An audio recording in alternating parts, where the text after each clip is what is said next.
आज जी भाई साहब कह रहे थे कि मेरी हिंदी में थोड़ी दिक्कत है, लेकिन भाई साहब आपकी हिंदी हमको बहुत अच्छी लग रही, क्योंकि आपकी हिंदी से हमारे लिए ऐसा लग रहा कि हमारी हिंदी की यात्रा ये बड़नगर मालवा से होती कर्नाटक की सीमा पार करते हुए 7 समंदर पार की तरफ जा रही है। जोरदार अभिनंदन करो माननीय प्रहलाद जोशी जी का। मंच पर ही विराजमान हमारे यशस्वी सांसद मेरे छोटे भाई माननीय अनिल फिरोजिया जी, आपका भी स्वागत है, अभिनंदन है। आपकी मौजूदगी कार्यक्रम को गौरवान्वित कर रही है। और हमारे लाडले विधायक श्रीमान जितेंद्र पंड्या जी, आपका भी स्वागत, अभिनंदन है। आपका बहुत अच्छा भाग्य जितेंद्र भाई, आपका भी। परमात्मा की क्या दया है। वंदे मातरम, वंदे भारत एक्सप्रेस ट्रेन में बैठ गए आप, फास्ट ट्रेन में लगातार धन धन धन धन, क्या स्पीड चल रही है। इस कार्यक्रम में हमारे बीच हमारे जिला अध्यक्ष माननीय बहादुर सिंह जी बोरमुंडला, आपका भी स्वागत, अभिनंदन बहादुर सिंह जी। हमारे बीच हमारी जिला पंचायत की भोली भाली अध्यक्ष श्रीमती कमला कुंवर अंतर सिंह देवड़ा जी, आपका भी अभिनंदन है। और मावा वगैरह लेने आए, आप मावा लेकर आया करो तो अच्छा लगता है। हमारे बीच यहां एक त्रिवेणी है, वो त्रिवेणी की 3 धारा या 3 देवता ब्रह्मा विष्णु महेश को याद कर लो। हमारे मुकेश पंड्या जी, शांतिलाल धवई जी या हमारे सुकमाल जैन जी, तीनों के लिए जोरदार अभिनंदन करो हमारे लिए। और इन सबके बीच हरिकिशन मेलवानी जी, वो भी अभिनंदन है, आपका भी स्वागत है। केशु भैया, आपने गीता भवन की धारा पकड़ी और हमने भी गीता भवन को पूरे प्रदेश में फैलाने का निर्णय किया है। पूरे प्रदेश में गीता भवन बनवा रहे हैं। आज के इस अवसर पर नाम तो बहुत सारे, एक बार जोरदार अभिनंदन पूरे मंच का कर दो, यहां से वहां तक के हमारे नगर पालिका अध्यक्ष अभय जी से लगा करके सारे के सारे मित्रगण, जनपद के अध्यक्ष भी बैठी हमारी। इस अवसर पर सभी मंडल अध्यक्ष, जिले के महामंत्री, हमारे सभी अलग अलग प्रकार के पदाधिकारीगण, और खास बात इस पूरे कार्यक्रम के साक्षी, बड़नगर में बोलता हूं तो बड़नगर मजा अलग ही देता है। बड़नगर का आनंद, भुट्टे का लड्डू, कचौरी का टेस्ट, गराड़ू के आनंद और चामुंडा माता, बोरेश्वर महादेव और गजनी खेड़ी माता जी का आशीर्वाद लेने की सदैव हमारी इच्छा होती है। यशस्वी प्रधानमंत्री श्रीमान नरेंद्र मोदी जी का जोरदार अभिनंदन करो आज के इस अवसर पर। आप बड़नगर वालों का भी क्या भाग्य है भाई साहब। भाग्य हो तो किसी का बड़नगर जैसे का। अपने भारतीय जनता पार्टी के वंश वृक्ष में कुल 2 ही प्रधानमंत्री दिए हैं जो शुद्ध खाटी हमारे अपनी जड़ों से निकले हुए। एक स्वर्गीय भारत रत्न अटल बिहारी वाजपेयी, वो यहां पढ़ के गए, ये भी सौभाग्य है बड़नगर का। और एक और सौभाग्य है, माननीय नरेंद्र मोदी जी यहां संगठन करता तो आए हैं, लेकिन देश के प्रधानमंत्री बने तो उनका नाम भी बड़नगर है, गांव वाला। हमारे लिए यही सौभाग्य की बात है। ये बड़नगर, वो बड़नगर, बाकी सब गुड़गोबर नगर, केवल बड़नगर। मेरी भी पाठशाला है, मैंने BSc, LLB, MA, MBA, PhD सब करी, लेकिन बड़नगर की डिग्री सब पे भारी है। इसका अलग आनंद है आपके माध्यम से। हमारे बीच जब आनंद की बात हो तो परमात्मा की दया से बड़नगर वो नगर है जिस नगर में अतीत का गौरवशाली पृष्ठ जुड़ा हुआ है। अतीत में कई सारे महापुरुष हर काल हर युग में किसी भी दल के हो, कांग्रेस के हो, बीजेपी के हो, खिलाड़ी हो, गायक हो, कवि हो, हम सब भूल नहीं सकते हैं कविवर प्रदीप को, जिनके गानों को उनकी अपनी आवाज के माध्यम से अलग जगह आजादी के पहले, आओ बच्चों तुम्हें दिखाए झांकी हिंदुस्तान की, इस माटी से तिलक करो ये धरती है बलिदान की। ये जो उनका भाव है अतीत के काल से, तो ये कवि प्रदीप की भी नगरी है, स्वर्गीय भारत रत्न अटल बिहारी वाजपेयी जी की भी नगरी है। और जब हम स्कूल की बात कर रहे हैं तो यहाँ आने के पहले मैं अपना हमेशा एक स्थान और बहुत पवित्र है, हजारों साल पुराना गजनी खेड़ी माता जी का, चामुंडा माता की नगरी, उस स्थान से जो संबंध है, क्या अद्भुत स्थान है। माननीय प्रहलाद जी भाई साहब का भी भाग्य मानो, 2 बार टला उनका कार्यक्रम, लेकिन माँ बुलाए तो बच्चा जाए कैसे, बेटे को बुला के ही माने। और आपने कहा मेरा जीवन धन्य होगा, इतना अच्छा स्थान लगा आप। अरे तुम चुप तो रहो, बोलने तो दो मेरे को। मैंने तो पहले ही किया, मैं बड़नगर में सीखने आता हूं। ऐसे बहुत सारे गुरु घंटाल दिखते हैं मेरे को, सबका शिष्य में ही हूं, सबके पाठ गिन गिन के रखते जाता हूं, गठान बांध के। एक पाठ और मिल गया आज भी। लेकिन जब मैं बोलने के लिए खड़ा हूं तो अपने में से कई सारे चीजों के लिए करने की इच्छा है। अगर तुमने बात कही है बाबू तो चलो तुमसे ही शुरू करता हूं। गजनी खेड़ी पंचायत का नाम अब चामुंडा माता नगरी के रूप में जाना जाएगा। बोले चामुंडा माता की। हमारे लिए सौभाग्य की बात है, अद्भुत स्थान है। मां बुलाए बेटे दौड़े दौड़े आए। मैं कोशिश करता था हर नवरात्रि में आने की, लेकिन अब ये आपने बड़े संकट में डाल दिया। नवरात्रि में हूं तो आपके दर्शन बिगड़ जाए, इसलिए डर के मारे कम आता हूं कि बगैर नवरात्रि के चलो, ताकि किसी के दर्शन में व्यवधान नहीं हो। मां तो हमको पूरे 365 दिन 24 घड़ी हर क्षण आशीर्वाद देने के लिए बैठी है। तो स्वाभाविक रूप से मुझे इस बात का आनंद है। और माननीय कलेक्टर साहब यहां मौजूद हैं। गजनी खेड़ी के अंदर आप नए विकास का प्रस्ताव बुलाओ, हम सब मंजूर करने की यहीं से घोषणा करते हैं। और गजनी खेड़ी के बाद एक और नाम अटकता है, वो नाम है मौलाना।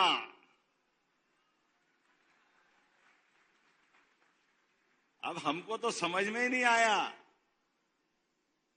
गांव के अंदर इस नाम से क्या संबंध है। हमारे पुरुषार्थी लोग इस भाई साहब इस बड़नगर विधानसभा में अपने बलबूते पर प्राइवेट सेक्टर में इंडस्ट्रियल डेवलपमेंट का काम कहीं होता है तो मौलाना में होता है, वहां के अपनी उद्यमशीलता के बलबूते पर। पंजाब, हरियाणा, दिल्ली, वहां जो मशीन नहीं मिलती है यहां मशीन मिलती। इतना आनंद आता मौलाना गांव के अंदर। लेकिन नाम लिखो तो अटकता पेन।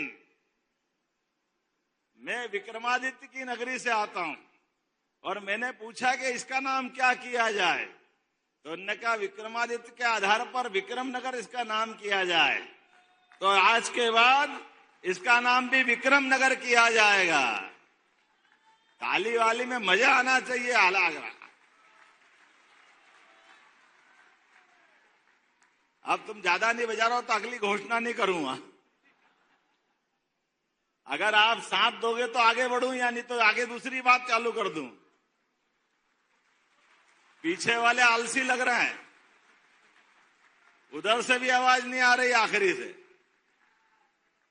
अच्छा, दोनों में कंपटीशन करो, इधर ज्यादा जोर से बजाते कि वो पहले तुम बंद रखना, उधर से बजवाता हूं। आप मत बजाना, आप बजा के बताओ ताली कितनी जोर से बजा सकते।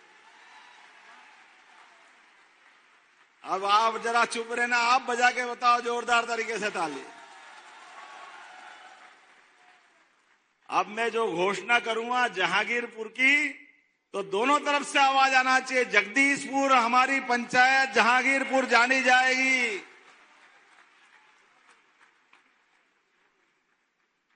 आगे से हमारे अपने आराध्यों को नमन करने की जो गौरवशाली परंपरा है, काल के प्रभाव में क्यों नाम रखा हमको नहीं मालूम, लेकिन जहां के जो मानने वाले हैं उनका अपना सम्मान है, उनका आत्मसम्मान है, उनकी अपनी सनातन संस्कृति में विश्वास है।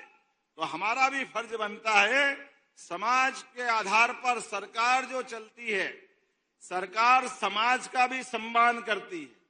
और जाने अनजाने इस प्रकार से कोई नाम किस कारण हुए मालूम नहीं, लेकिन इन नामों से जो अटकता है वो संशोधित करने वाली सरकार भी हमारी सरकार है, माननीय मोदी जी के नेतृत्व में।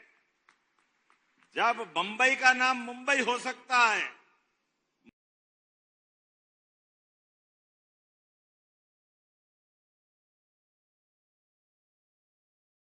मद्रास का नाम चेन्नई हो सकता है, ऐसे नाम जब बदल जाते हैं तो हमारे छोटी छोटी पंचायत के नाम क्यों नहीं बदलना चाहिए। और ये तो हुई पंचायतों की कहानी, लेकिन जब स्कूल की बात कर रहे हैं, मुझे बताया गया कि स्वर्गीय भारत रत्न अटल बिहारी वाजपेयी बड़नेगर से पढ़ के गए हैं। उनकी प्राथमिक शिक्षा में यहाँ का गौरवशाली स्वर्णिम पक्ष जुड़ा हुआ है, इसलिए इस स्कूल का नाम भारत रत्न अटल बिहारी वाजपेयी किया जाता है। हमारा स्कूल सदैव सारे क्षेत्र के स्कूलों का मुकुटमणि की तरह है, आनंद के साथ दिखाई देता है। इसलिए स्वाभाविक रूप से जब स्कूल में आए तो स्कूल का भवन, उसकी विशालता, भव्यता, अंदर का सुशासन, अंदर की व्यवस्था, गायन, क्या बढ़िया बच्चियां गा रही थी। और हमने जरा छेड़ा तो उनने बच्चों ने सुनाई दिया, जो राम को लाए हैं हम उनको लाएंगे, ये भविष्य की आवाजें आ रही है। जब राम को लाए हैं हम उनको लाएंगे तो जमुना जी वाले ने क्या बिगाड़ा।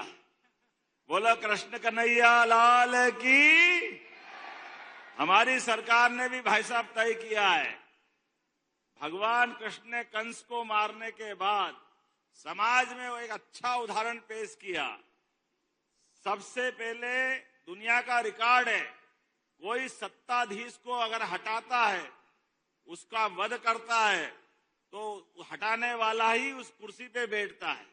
लेकिन भगवान श्री कृष्ण का ये गौरवशाली पृष्ठ है, उन्होंने 5000 साल पहले गणतंत्र की स्थापना की और गणतंत्र की स्थापना में गणनायक बना करके महाराज उग्रसेन को वो गद्दी दी।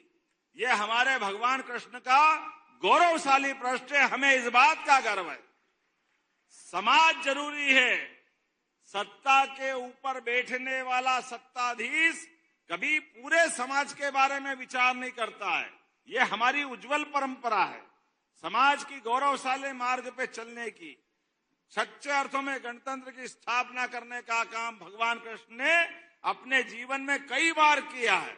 हम सब जानते हैं भगवान कृष्ण ने शिक्षा को महत्ता दी। मथुरा से चलकर वो उज्जैन आए, सांदीपनि आश्रम में उनकी शिक्षा दीक्षा हुई। तो शिक्षा का क्या महत्व है भगवान श्री कृष्ण ने बताया है। हमारे लिए गौरव की बात है, भगवान ने 64 कला, 14 विद्या, 4 वेद, 18 पुराण, सब कुछ आत्मसात किया है।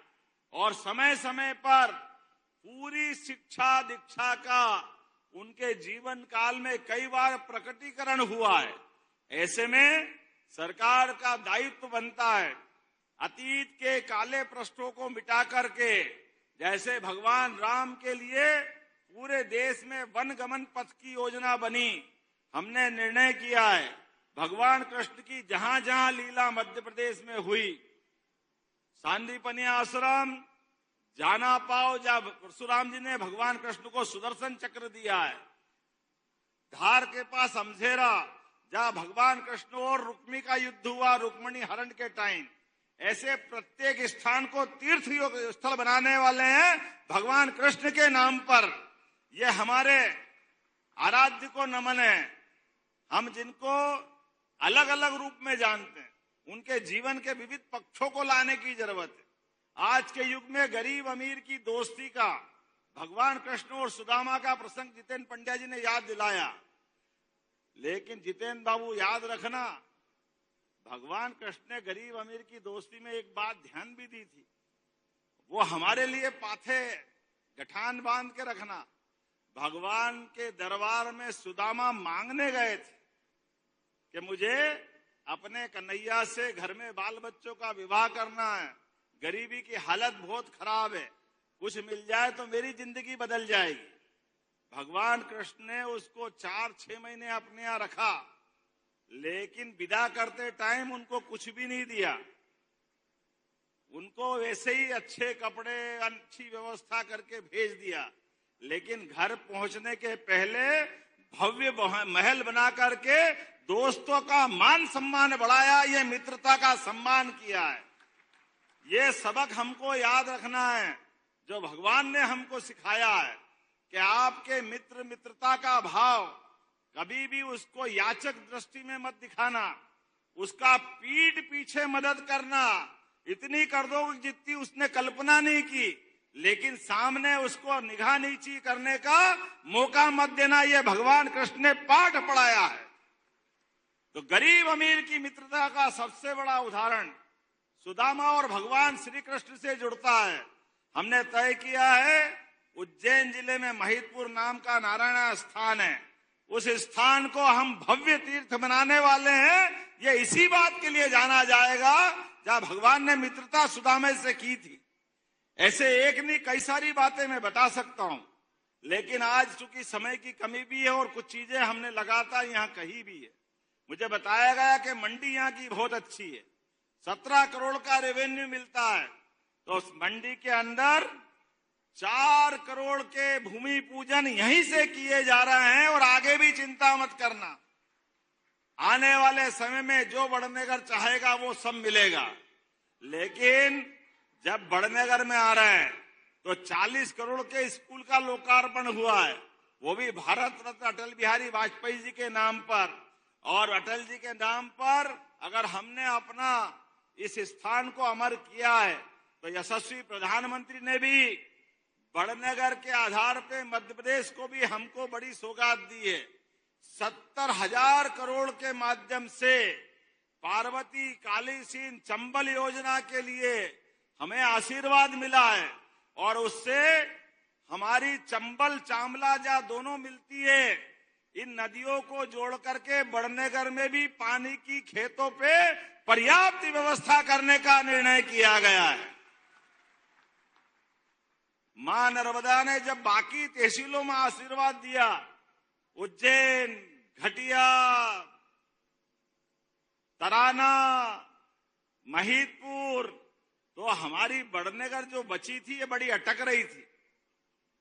लेकिन अटकने वाली योजना पे भी हमारी सरकार ने माननीय प्रधानमंत्री के नेतृत्व में, माननीय जल शक्ति मंत्री के साथ, राजस्थान के मुख्यमंत्री, मुझे बड़े दुख के साथ कहना पड़ रहा है, कांग्रेस के लोग कभी संवेदनशीलता रखते ही नहीं है, कोई उनका विकास से मतलब नहीं, जनता से कोई लेना देना नहीं। 55 साल तक राज्य किया, लेकिन नदी जोड़ो अभियान असंभव। अरे वो नर्मदा घाटी के अपने डैम बनना थे, वो डैम भी 77 से शुरू योजना थी, लेकिन 2003-4 तक जब तक भाजपा की सरकार नहीं बनी, एक भी डैम नहीं बनाया। या सारा पाप किसके माथे पे है? तो कांग्रेस के कलंक के माथे पे है। मुझे इस बात को कहने में कोई शर्म नहीं है। कांग्रेस के लोग कभी जनता का भला करना नहीं जानते, और इसी के कारण से कांग्रेस की दुर्दशा हुई है। और यशस्वी प्रधानमंत्री तो आधुनिक भागीरथ की तरह हमारे बीच में आए, जिनने स्वर्गीय भारत रत्न अटल बिहारी वाजपेयी जी की नदी जोड़ो योजना को मैदान पे उतार के लागू कराने का शुरू कर दिया। ये हमारा सौभाग्य है। और उसी के बलबूते मध्य प्रदेश तो वो राज्य है जिसने 20 साल पहले से राजस्थान के साथ झंझट चल रही थी, हमारी पार्वती काली सिंध चंबल योजना को लेकर के, एक झटके में माननीय मोदी जी के सामने राजस्थान के मुख्यमंत्री बैठे, हम बैठे, जल शक्ति मंत्री बैठे, 70,000 करोड़ की योजना एक झटके में मंजूर करके पूरे क्षेत्र को आनंद में डुबाया है।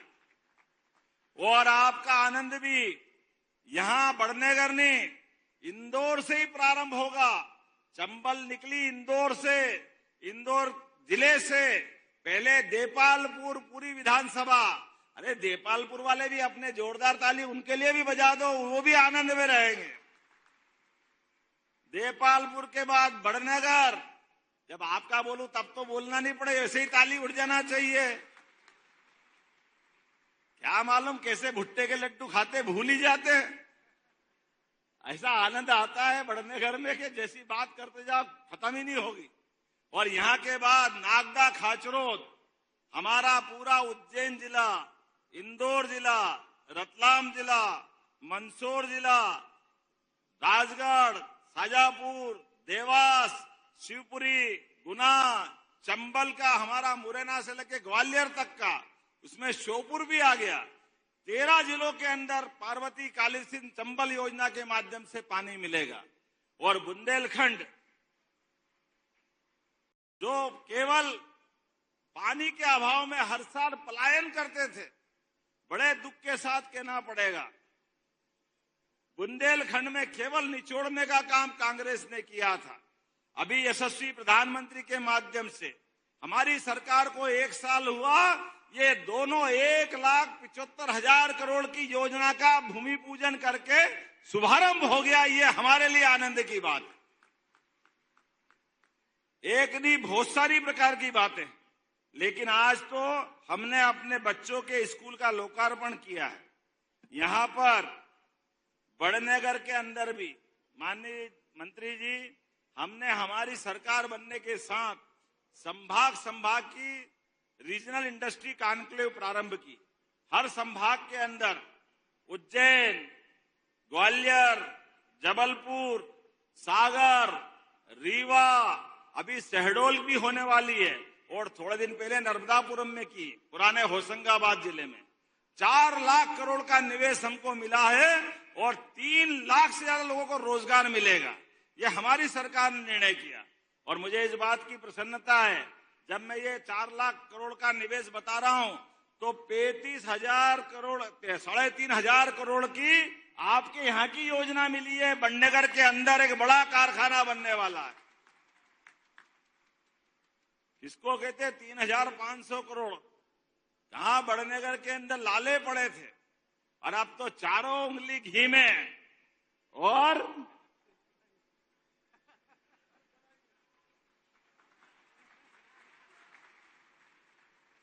सारा हिसाब चूकता कर लिया। जब तक नहीं होता था, और होने लगा तो छोरा अपना पैदा होते ही सोने के पालने में झूलने लगा। ये समय बदल गया है। क्या भाग्य है बड़नगर का। और बड़नगर का नहीं, पूरे प्रदेश के अंदर एक एक करके ऐसे विकास के सभी काम। मित्रों, हमारी सरकार ने तय किया 1 लाख युवाओं को सरकारी नौकरी देने के लिए हम विज्ञापन जारी कर रहे हैं, 1 लाख लोगों को। और जो कहते वो करके दिखाते। लगातार लगभग एक के बाद एक हमारी लाडली बहना योजना कांग्रेस रोज कहती थी अब बंद कर देंगे, कल बंद कर देंगे। हमने बंद तो नहीं की, 250 रुपए उसमें भी बढ़ा दिए। बहनों के लिए 1,250 रुपए कर दिया। जैसी नीयत वैसी बरकत हमारी सरकारी व्यवस्था में। माननीय मंत्री जी, बताना चाहूंगा, माननीय मोदी जी ने अपने जीडीपी बढ़ाने का टारगेट दिया है। हमारी सरकार जब आई तो 3.25 लाख करोड़ का बजट हमारा था। हमने तय किया 5 साल के अंदर 7 लाख करोड़ तक हम अपने इस बजट को पहुंचाएंगे। 7 लाख करोड़ तक अपनी एक एक करके सारी योजनाओं को। मेडिकल कॉलेज 2003-4 तक केवल 5 थे। जब हमारी सरकार बनी तो 12 हो गए, और सरकारी 13 प्राइवेट थे, और 3 मेडिकल कॉलेज हमारी सरकार के समय प्रारंभ हुए। आज की स्थिति में 17 मेडिकल कॉलेज सरकारी, और अभी हम टेंडर लगा करके उसकी सारी फॉर्मेलिटी कर रहे हैं। 14 मेडिकल कॉलेज इसी साल और मिलने वाले हैं अपने प्रदेश के अंदर। ये हमारी सरकार का संकल्प है। हमारे बच्चे डॉक्टर बने, वकील बने, इंजीनियर बने। आज ही मैं सुबह विक्रम विश्वविद्यालय के अंदर डेयरी टेक्नोलॉजी के नए कोर्स का शुभारंभ करके आ रहा हूं। इस देश के अंदर भारत में मध्य प्रदेश तीसरे नंबर पे दूध उत्पादन में, लेकिन दूध उत्पादन क्षमता हमारी 9% है। हमने तय किया इसको 20% तक ले जाएंगे। हमारी खेती की आमदनी से किसान की जिंदगी बदले, अच्छी बात है, लेकिन दूध उत्पादन में भी उसकी महत्ता बढ़ना चाहिए।